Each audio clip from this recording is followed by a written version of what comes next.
Hello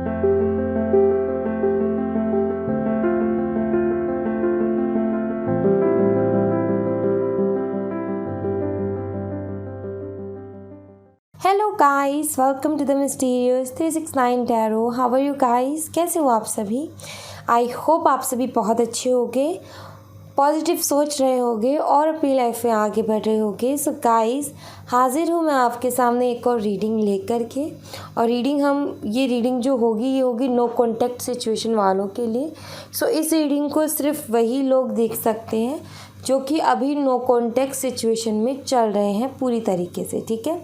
मतलब कि अपने पार्टनर के साथ कोई कांटेक्ट नहीं है, चाहे वो फ्रेंड है, क्रश है, पार्टनर है, बट उनके साथ कोई कांटेक्ट नहीं है। हस्बैंड हो, वाइफ हो, ठीक है। और आप ये जानना चाहते हो कि उनकी लाइफ में क्या चल रहा है, वो आपके लिए क्या फील कर रहे हैं, ओवरऑल एनर्जीज़ क्या हैं, आगे वो क्या करने वाले हैं। सो आप इस रीडिंग को देख सकते हो, ठीक है। सो यहाँ पर मैंने बता दिया है कि पूरी तरीके से नो कॉन्टैक्ट में है, सिर्फ वही देख सकते हैं, ओके। और मोस्ट इम्पॉर्टेंट बात, अगर आप मुझसे पर्सनल रीडिंग लेना चाहते हो तो व्हाट्सएप नंबर डिस्क्रिप्शन बॉक्स में आपको मिल जाएंगे, आप मुझे वहाँ पर मैसेज कर दें। और व्हाट्सएप नंबर सिर्फ और सिर्फ डिस्क्रिप्शन बॉक्स से ही लें, कहीं और से ना लें, सारे नंबर्स फेक हैं। और अगर आप मुझसे इंस्टाग्राम पर जुड़ना चाहते हो तो उसका लिंक भी डिस्क्रिप्शन बॉक्स में है, वहाँ भी आप मेरे साथ जुड़ सकते हो। बहुत बहुत स्वागत है आप सभी का वहाँ पर भी। और एक रेड कलर का सब्सक्राइब का बटन है नीचे, उसको क्लिक ज़रूर कर दीजिएगा। उसी के बगल में एक बेल आइकन है, उसको भी क्लिक कर दीजिएगा। जब आप बेल आइकन को क्लिक करोगे तो 2-3 ऑप्शंस आएंगे, उस पर से ऑल नोटिफिकेशन पे आप क्लिक कर दीजिएगा, ताकि जब भी मैं कोई वीडियो अपलोड करूं सो उसकी नोटिफिकेशन सबसे पहले आप तक पहुंचे और आप उस वीडियो को तक सबसे पहले पहुंच सको, इसलिए, ठीक है। उसमें ज़्यादा कुछ नहीं लगता है, सिर्फ आपका 1 मिनट लगेगा उनको क्लिक करने में, तो आप वो कर दीजिए। और अब हम रीडिंग को शुरू करते हैं और देखते हैं कि आपके पार्टनर की एनर्जीज़ क्या है, उनकी लाइफ में क्या चल रहा है और वो अभी आपके लिए क्या फील कर रहे हैं, और उनका नेक्स्ट मूव यानी कि अगला कदम, नेक्स्ट एक्शन क्या होगा, ठीक है। सो आप एक छोटी सी प्रे कर लें गाइस, जिनके लिए आप रीडिंग देखना चाहते हो उनका नाम लेकर के आप ईश्वर से ये ज़रूर बोल दें कि ईश्वर, हमें इस इंसान के बारे में जानना है। उनका नाम लीजिए और क्या जानना है वो भी बताइए, ठीक है। तो ये छोटी सी प्रे करें जब तक मैं शफल करती हूँ तब तक। अगर ईश्वर को लगेगा कि आप तक मैसेज आने चाहिए अभी इस वक्त ज़रूरी है तो वो आपको ज़रूर देंगे, और नहीं तो फिर वो बाद में आपको दे देंगे, ठीक है। और एक और बात का ध्यान रखना है कि ये एक जनरल और कलेक्टिव रीडिंग है। सो हर किसी के साथ सारे के सारे मैसेजेस रेजोनेट नहीं करेंगे। सो जितना जैसा भी रेजोनेट करता है आप वो देखिए, बाकी मैसेज आप दूसरों के लिए छोड़ दीजिए। और ये एक टाइमलेस रीडिंग है, जब भी आपको मिले या जब भी आप इस वीडियो तक पहुंचो आप इस रीडिंग को देख सकते हो, आपको हेल्प करेगी। और मैं इसी इंटेंशन के साथ ही रीडिंग और वीडियो बनाती हूँ कि जब आपको सच में वो मैसेज देना हो ईश्वर को, तभी वो इस वीडियो तक आपको पहुंचाए, उसी टाइम पर आपको इस वीडियो तक पहुंचाए। बिकॉज ये एक टाइमलेस रीडिंग है, सो आप जब मर्ज़ी देखो इसको, कोई प्रॉब्लम नहीं होगी, क्योंकि इसमें कोई टाइम लिमिट नहीं है, जेंडर का कोई इशू नहीं है, सब लोग इस रीडिंग को देख सकते हैं, ओके। सो चलिए अब शुरू करते हैं हम। सबसे पहले मैं देखूँगी पास्ट एनर्जीज़। हे ईश्वर, मुझे बताएं जो मेरे व्यूवर्स नो कॉन्टैक्ट सिचुएशन में हैं उनकी पास्ट एनर्जीज़ क्या थी अपने पार्टनर के साथ। हे ईश्वर, मुझे गाइड करें, मेरा मार्गदर्शन करें प्रभु।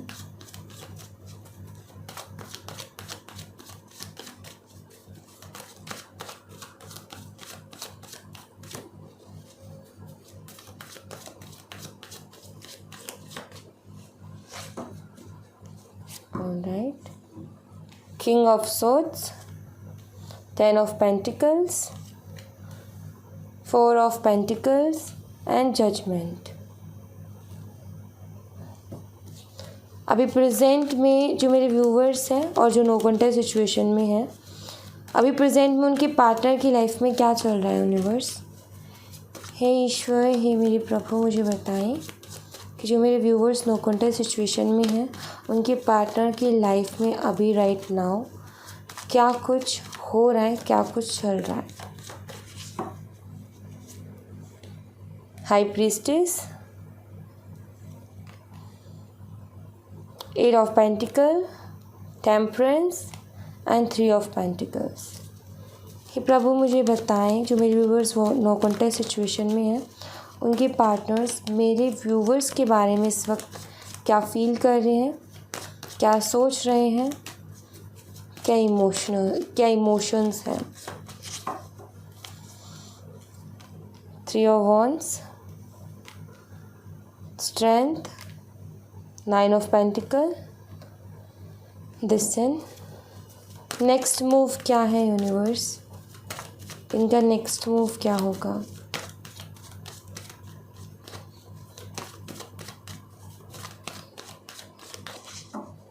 बॉटम द डेक से queen of swords. Okay, so सबसे पहले मैं आपको यहाँ पर साइन बता देती हूँ। सो जो हाईलाइटेड साइन मुझे यहाँ पर दिख रहे हैं वो है वर्गो और लियो, कन्या राशि और सिंह राशि। सिंह राशि कुछ ज़्यादा ही स्ट्रॉन्ग है, ठीक है। उसके अलावा जो साइन मुझे यहाँ पर दिखता है वो और सैजिटेरियस भी बहुत स्ट्रॉन्ग है गाइस, धनु राशि, ठीक है। उसके अलावा जो स्ट्रॉन्गली साइन मुझे दिखता है वो है टॉरस, वर्गो एंड कैप्रिकॉर्न, वृषभ, कन्या और मकर राशि। यहाँ पर कपल्स आए हैं, king of swords and queen of swords. I feel कि आप दोनों सोलमेट कनेक्शन में भी हो सकते हो, आप दोनों मैरिड कपल्स भी हो सकते हो जो कि अभी नो कॉन्टेक्ट में चल रहे हैं। एंड सोलमेट भी वाइब मुझे मिलती है। काफ़ी सारी चीज़ें हो सकते हैं आप दोनों में सिमिलर हो, या फिर आपकी डेट ऑफ बर्थ सेम हो सकती है। जैसे कि सेम ऐसे भी, जैसे मान लो कि आपका जो है 2 तारीख को जन्म हुआ है, आपके पार्टनर की जो डेट ऑफ बर्थ वो है 11 और आपकी है 2, तो आप 11 को 1 और 1 प्लस करते हो तो 2 निकलता है, तो मतलब कि 2 सेम है आपकी, ठीक है। सिंगल डिजिट, जिनके पार्टनर्स की date of birth double digit में है, प्लस करने पर अगर वो सिंगल डिजिट में आती हैं और सिंगल डिजिट आप दोनों के मैच खाते हैं, तो वो उसकी बात कर रही हूँ मैं। ऐसा लगता है जैसे कि आपकी डेट ऑफ बर्थ भी सेम हो सकती है या फिर बर्थ मंथ सेम हो सकता है, ठीक है।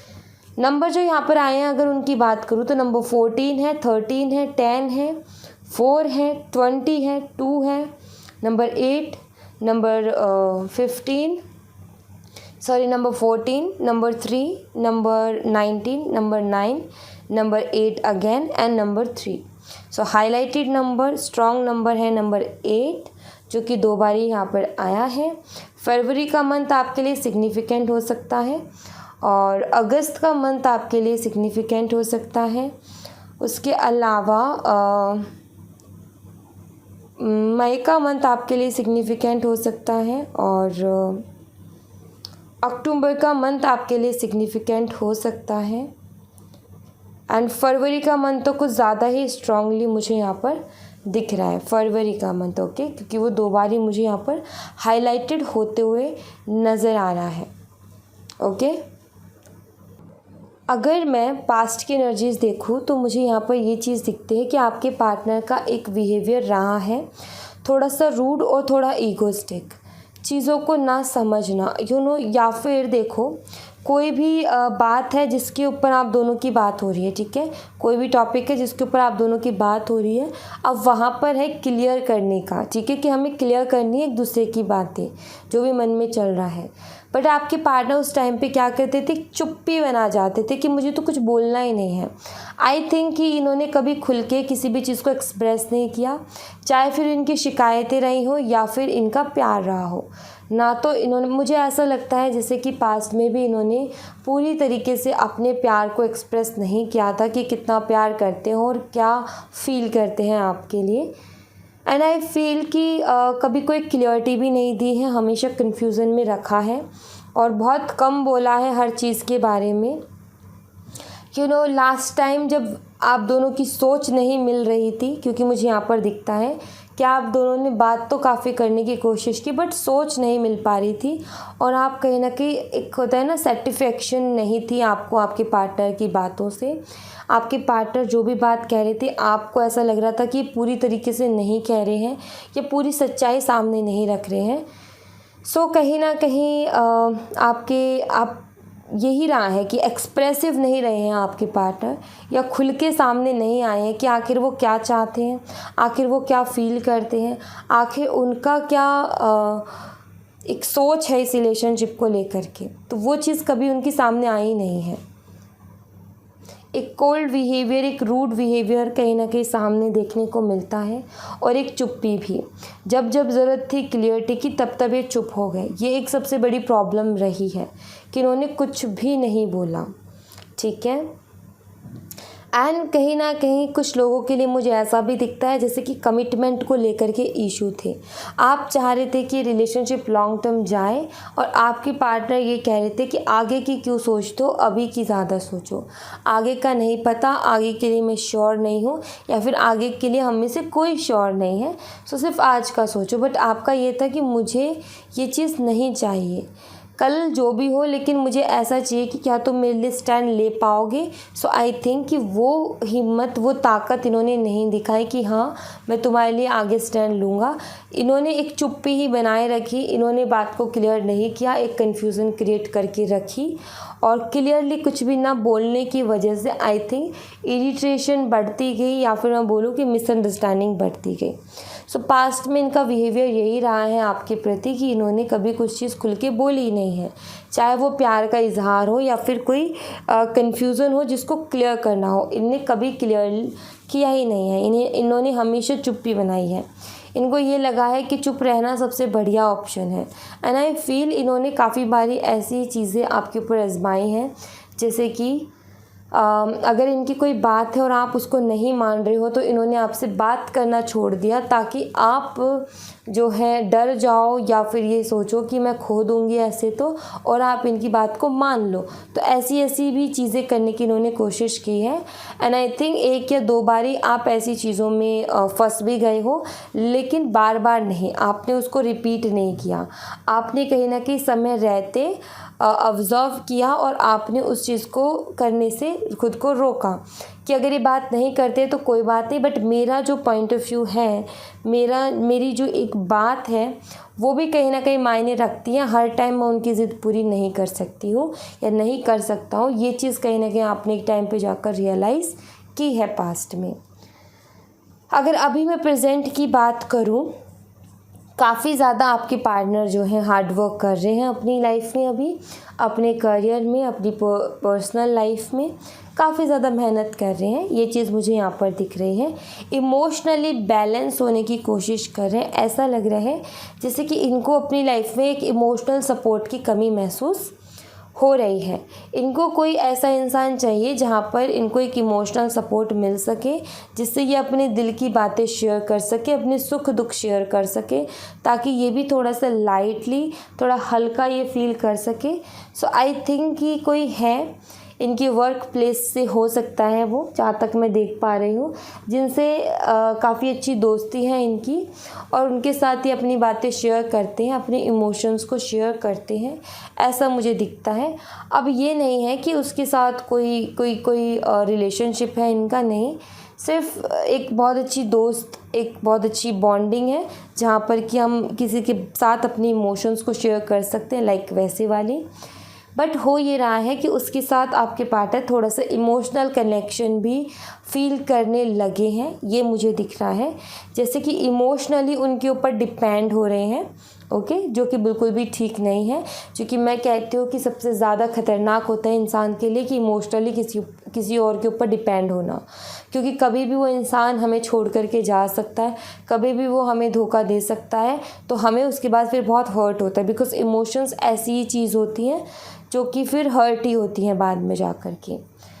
सो अभी आपके पार्टनर ये भी नहीं समझ पा रहे हैं कि क्या सही है और क्या गलत है, बस ये फ़्लो में करे जा रहे हैं क्योंकि उनको एक इमोशनल सपोर्ट चाहिए। तो ये इस चीज़ को सोचते हैं कि मैं देख लूँ कि क्या चीज़ सही है, क्या चीज़ सही नहीं है, वैसे काम करूँ, बट नहीं हो पा रहा है इनसे। इनको जैसे कि चाहिए कोई ना कोई इमोशनल सपोर्ट, इनको चाहिए कोई ना कोई इनकी बात सुनने वाला हो, इनको सुनने वाला हो, और इनको जो एक वो थपकी होती है ना प्यार की, वो देने वाला हो, एंड इनको थोड़ी सी सिंपैथी भी देने वाला हो, इनको थोड़ा सा सहारा देने वाला हो। ऐसी चीज़ें इनको चाहिए, ये पैम्परिंग, ये केयर इनको चाहिए। सो कहीं ना कहीं इसके लिए ये बाहर सोर्सेज ढूंढते रहते हैं कि ऐसा कुछ सोर्स मिल जाए, बट अभी इसमें भी है कि क्या मैं सही कर रहा हूँ या गलत कर रहा हूँ, बिकॉज़ कहीं ना कहीं इतनी समझ, इतनी मैच्योरिटी है इनके अंदर कि ये इस बात को समझ पाएँ कि इमोशनली हमें किसी पर डिपेंड नहीं होना है। तो इस बात को आपके पार्टनर समझते हैं, लेकिन फिर भी क्या करें, आदत सी पड़ गई है तो फ़्लो में जा रहे हैं ये, बिकॉज़ पहले ये आपके साथ शेयर किया करते थे हर बात, अब आप नहीं हो तो कोई ना कोई इनको चाहिए, ठीक है। सो कोई ना कोई इनको चाहिए, तो उसी चक्कर में ये हैं। बट ये कहीं ना कहीं समझ रहे हैं कि मुझे कंट्रोल करने की ज़रूरत है, मुझे सही गलत देखने की ज़रूरत है, बट उसके बावजूद भी नहीं हो पा रहा है कंट्रोल, और वही काम ये करे जा रहे हैं, ठीक है। अगर मैं बात करूँ आपके लिए फीलिंग्स, इमोशंस और थॉट्स की, तो यहाँ पर मुझे ऐसा दिखता है कि ये आपके बारे में बहुत ज़्यादा सोचते हैं, ठीक है। आपका ख्याल इनको आता है, ये आपको मिस भी बहुत करते हैं। आप में जो भी पुराने दिन थे आपके साथ, वो इनको बहुत ज़्यादा याद आते हैं। हालांकि ये अपनी लाइफ में आगे बढ़ चुके हैं, लेकिन फिर भी कहीं ना कहीं अटक जाते हैं, फिर भी कहीं ना कहीं वो पुरानी बातें इनको बहुत ज़्यादा परेशान करती हैं, बहुत ज़्यादा इनको याद आती है। ख़ास तौर पर आपका केयरिंग नेचर, जो आपने इनको केयर की है, जो आपने इनको हर तरीके से इनको हैंडल किया है, जैसे कि इनका गुस्सा हो या इनका रूड बिहेवियर हो, आपने बहुत ही प्यार से उस चीज़ को हैंडल किया है। लाइक कभी कोई आर्ग्यूमेंट में बात करते टाइम इनकी आवाज़ ऊंची भी हुई है, तो आपने बहुत ही प्यार से उस चीज़ को संभाला है, बिकॉज़ आप कहीं ना कहीं इनको समझते थे कि इनका गुस्सा आ जाता है और वो थोड़ी देर के लिए आता है, लेकिन बाद में वो ठीक हो जाएगा। सो आप उनसे उतने ही प्यार से डील करते थे। सो वो चीज़ कहीं ना कहीं आज ये मिस करते हैं, और बहुत ज़्यादा मिस करते हैं, और आपको याद भी बहुत ज़्यादा करते हैं। आपकी फ़ोटोज़, आपकी पिक्स अगर इनके पास है तो उसको बहुत ज़्यादा ये देखते हैं। ये चीज़ मुझे यहाँ पर नज़र आ रही है। ये आपको भूले नहीं हैं, अभी भी आपके लिए इनको कुछ ना कुछ फ़ील होता रहता है, और ये अभी आपके लिए बहुत पॉजिटिव सोच रहे हैं। लाइक आप बहुत अच्छे इंसान हो, दिल से बहुत अच्छे हो। आप जितने बाहर से खूबसूरत लगते हो, उतने ही आप दिल के भी अच्छे हो। कहीं ना कहीं ये चीज़, ये थॉट इनके दिमाग में आता है। एंड आई थिंक कि आप जब दोनों के बीच में सब कुछ ठीक था, जब आप दोनों एक दूसरे के साथ थे, तो काफ़ी जगह आप घूमे हो, बहुत घूमे फिरे हो, डेट पे गए होगे, ये भी मुझे दिख रहा है यहाँ पर। सो आई थिंक कि वो डेट्स, वो घूमना फिरना इनको बहुत ज़्यादा याद आता है, प्लस उसमें आपके बच्चों जैसी हरकतें, वो भी। आपका एक चाइल्डिश नेचर रहा है जो कि इनको बहुत पसंद आता है हमेशा ही, और ये आज मतलब कि इनकी एनर्जी ऐसी होती है कि आपकी फ़ोटो देख रहे हैं और वो पल इनको याद आ रहा है, तो कभी ये ब्लश कर रहे हैं, कभी ये मुस्कुरा रहे हैं, और कभी इनकी आंखें नम हो रही हैं, कभी इनकी आंखें भर आती हैं। सो काफ़ी सारे इमोशंस मिक्स होकर के निकल रहे हैं, ठीक है। ये चीज़ मुझे दिखती है कि हाँ, आज भी आपकी अच्छाई को याद करते हैं, आपसे प्यार करते हैं। बेशक ये आपको मुंह पे आकर के बोले या ना बोले, लेकिन ये इंसान कहीं ना कहीं ये चीज़ समझता है, और दिल ही दिल में सोचता है कि आपकी जगह कोई ले नहीं सकता है। आप अपने आप में बिल्कुल परफेक्ट थे, और आप जितने भी टाइम इनके साथ रहे, आपने इनको बहुत अच्छे से समझा है, ठीक है। सो इस चीज़ के लिए आपको अप्रिशिएट करते हैं, एंड कहीं ना कहीं मन ही मन में इस चीज़ को लेकर के आपकी तारीफ़ भी बहुत करते हैं। आप इन्हें खूबसूरत बहुत लगते हो, चाहे लाख दुश्मनी हो जाए, बट ये इस चीज़ से कभी भी मना नहीं करेंगे कि आप एक बहुत अच्छे इंसान हो, बाहर से भी और अंदर से भी। सो ये थॉट है इनके दिमाग में कि आपके बीच में चाहे कितना ही झगड़ा हो जाए, कितना ही बुरा भला बोल लो, लेकिन ये इनसे अगर आपके लिए कोई स्टेटमेंट मांगी जाए, सॉरी गाइस, कोई स्टेटमेंट मांगी जाए या फिर कुछ भी आपके बारे में पूछा जाए तो ये यही बोलेंगे कि यार वो लड़की या वो लड़का दिल का बहुत अच्छा है और वैसे भी वो बहुत क्यूट है, बहुत सुंदर है और दिल से भी वो उतना ही सुंदर है। सो यही चीज़ सुनने को आपको मिलेगी। बट आपके सामने ये वो सारी चीज़ें एक्सप्रेस नहीं करते हैं बिकॉज़ वो इनकी एक सोच होगी कि क्या करना चाहिए एक्सप्रेस और क्या नहीं। बट ये मुझे दिखता है कि अंदर ही अंदर, दिल ही दिल में वो इस चीज़ को मानते हैं। ठीक है, कहीं ना कहीं वो ये भी मानते हैं कि आप दोनों एक दूसरे के लिए बिल्कुल परफेक्ट थे, बट कहीं ना कहीं अपना ईगो है, अपना एक एटीट्यूड है जिसके चलते उन्होंने ये कदम उठाया। सब कुछ ठीक लगता है बट इनकी कोई ना कोई बात रही होगी ऐसी जिसके चलते इनको आपसे दूर होना पड़ा। लगता ऐसे है एनर्जीज़ को देख करके जैसे कि ये आपसे दूर होना नहीं चाहते थे, बट इनकी कोई ऐसी मजबूरी फंसी थी जिसके चलते इनको होना पड़ा, या फिर इनका ईगो आड़े आ गया था जिसकी वजह से। अगर अब मैं नेक्स्ट मूव की बात करूँ तो देखो वही ईगो रहेगा, वही रूडनेस रहेगी, चेंजेस नहीं है। ठीक है, मीन्स कि आपके अभी तो मुझे यहाँ पर दिख रहा है कि आगे आने वाले टाइम में या नियर फ्यूचर 1 महीने का अगर मैं टाइम लूँ तो 1 महीने में मुझे ये दिख रहा है कि ये वैसे ही रहेंगे जैसा इनका बिहेवियर है। ठीक है, वैसे ही रूड रहे बिकॉज शुरुआत किंग ऑफ सॉर्ड्स से हुई थी और नेक्स्ट मूव में क्वीन ऑफ सॉर्ड्स है। कहीं ना कहीं ये मैस्कुलाइन एनर्जी है जो कि प्रैक्टिकल एनर्जी होती है, ये फेमिनाइन एनर्जी है जो कि इमोशनल एनर्जी होती है। हाँ, इमोशनल रहेंगे, इमोशनली सोचेंगे, दिल से सोचेंगे। पहले दिमाग से सोच रहे थे, अब दिल से सोचेंगे, लेकिन ईगो वही बराबर बना रहेगा। आगे मुझे कोई एक्शन नज़र नहीं आता है बिकॉज़ वो ईगो पे अड़े हैं ये। ठीक है, और मेरी बात सही और कुछ भी सही नहीं, इस चीज़ पर भी अड़े हुए हैं। आगे 1 महीने तक इनका वैसा ही बिहेवियर देखने को मिलेगा जैसा कि है। बस एनर्जी में चेंज ये है कि ये कहीं ना कहीं पहले प्रैक्टिकल थे, दिमाग से चल रहे थे, अब ये इमोशनल होंगे, दिल से सोचेंगे और कुछ बातों को लेकर के इमोशनल रहेंगे। लेकिन आगे आने वाले 1 महीने में मुझे कोई एक्शन नहीं दिखता है, वही ईगो दिख रहा है मुझे आगे भी, सेम वही चीज़ बट थोड़ा इमोशनल तरीके से। ठीक है, मैं आपके लिए बाबा के मैसेजेस देखूंगी। बाबा प्लीज़ मेरे व्यूवर्स को गाइड करें, उनका मार्गदर्शन करें बाबा। तो मैं आपके लिए देखूंगी बाबा के मैसेजेस कि बाबा आपसे क्या कहना चाहते हैं। Alright, face reality, soul group and serving the needy. Bottom the deck से यू आर नॉट अलोन। यहाँ पर बाबा कह रहे हैं कि हकीकत को देखने की कोशिश करो, इस चीज़ को देखने की कोशिश करो अपनी लाइफ में कि कौन आपका अपना है और कौन आपका अपना नहीं है। ठीक है, और अपना हो या नहीं हो, लेकिन अगर कोई आपसे मदद मांगता है उसकी मदद भी ज़रूर करो। ठीक है, बाबा सीधा सीधा आपको ये कह रहे हैं। इनको मैं क्लियर करूँगी ताकि मैं आपको और अच्छे से डीपली बता सकूँ। बाबा मुझे बताएं कि फेस रियलिटी का कार्ड यहाँ पर क्यों है, प्लीज़ बाबा गाइड करें। फेस रियलिटी का कार्ड यहाँ पर क्यों है। 2 ऑफ सॉर्ड्स। सोल ग्रुप का कार्ड यहाँ पर क्यों है बाबा। Soul group, hierophant, serving the needy, serving the needy,